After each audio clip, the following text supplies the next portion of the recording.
За өнөөгөө босоод бүр жингээ хараад бүр амар өөртөө гутарсан. 93.5 болцсон байсан. Тэгээ аргагүй ер нь өчтөр урчигдраас эхлээд би бүр алхахад ч хэцүү, суугаад ч хэцүү, нуруу өвдөд байсан л та. Тэгээд өнөөдөр дахиад өөртөө нэг челленж эхлүүлж байна. Одоо миний хийддэгч челленж мэдгүй яагаад ингэж чадахгүй байгаа. Ямар ч гэхдээ энэ удаа бүр чатгаас үр харахгүй.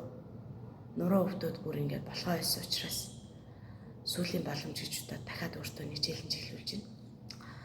Тэг яг дараа нь харахад гэж бодоод ингээд зураг бичлэгээ жижигхэн видео олгоод эдитлээд хадгалъя гэж бодлоо. 100 хоног гэхээр би яг нөгөө нэлээ олон жил Монгол яваагүй байж хаад бараг 8 жил яваагүй байж хаад одоо энэ 100 явна. Тэгэхээр жоохон ч гэсэн турж агаад явмаар байгаа учраас Монгол явах хүртлээр 100 хоногийн челленж өөртөө эхлүүлж байна. Тэгээд өнөөдөр болохоор 93.5 хилтэй байна. Ер нь бол би ч одоо метр 54 штэ. Тэгэхээр чинь бол миний хувьд бол амар өндөр жин гэсэн үг л дээ. За тэгээд өнөөдөр болохоор хамгийн ихний 1 литр одоо цайгаа найруулж уусан. Налойтой цай найруулж уусан байгаа. За тэгээд өнөөдрийн хувьд бол хүүхдийнхаа сургууль дээр очиж нээлттэй хичээлд нь суусан.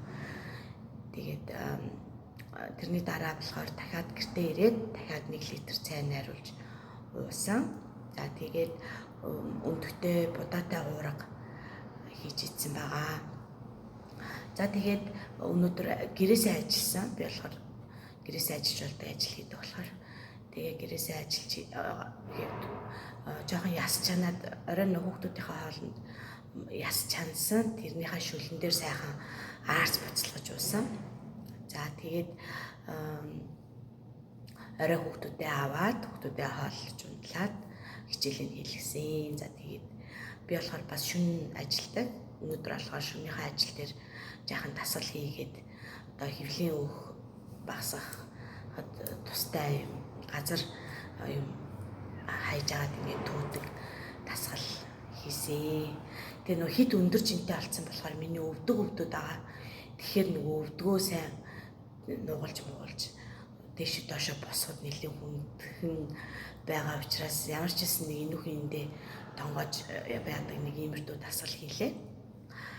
За тэгээд баяртай. Амжилт. Баярлалаа.